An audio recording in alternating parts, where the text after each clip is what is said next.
নমস্কার। অনেকের ক্ষেত্রে দেখা যায় যে কাজে বিভিন্ন রকমের বাধা বা বিঘ্ন আপনাকে চারিদিক থেকে আটকে রেখেছে। যেকোনো পরিস্থিতিতে আপনি সফলতা পাচ্ছেন না, কি অর্থনৈতিক দিক থেকে, কি বিবাহের দিক থেকে, কি সংসারের দিক থেকে, কি দাম্পত্য জীবনের দিক থেকে। খরচের প্রবণতা অত্যাধিক পরিমাণে বেড়ে যাচ্ছে। কর্মহীনতায় ভুগছেন, কর্মের জায়গায় শত্রুতা একের পর এক বেড়ে চলেছে। দর্শক বন্ধু, এরকমই একটা মন্ত্র অতি অবশ্যই আমাদের সনাতন শাস্ত্রে কিন্তু উল্লেখিত আছে।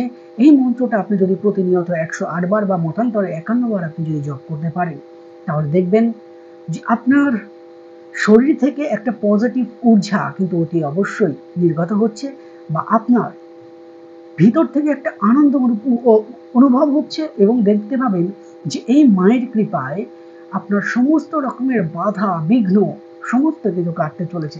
দর্শক বন্ধু, দেখে নিন সেই মন্ত্রটি আমার স্ক্রিনের উপর, যে মন্ত্রটি আপনারা দেখতে পাচ্ছেন দর্শক বন্ধু। রূপং দেহি, জয়ং দেহি, যশো দেহি, দিশো জয়ী। মন্ত্রটি অনেকটাই চেনা না? মায়ের এই মন্ত্রটা, ইয়েস, এই মন্ত্রটাই আপনি ১০০ রকমের সমস্যার সমাধান করতে পারবেন। শুধু শ্রদ্ধা, ভক্তি, ভালোবাসা রেখে মায়ের কাছে নিজেকে সমর্পণ করুন। মায়ের আশীর্বাদেই আপনি সমস্যা থেকে অতি অবশ্যই বেরিয়ে আসতে পারবেন। প্রত্যেকে ভালো থাকুন, সুখে থাকুন এবং শান্তিতে থাকুন। নমস্কার।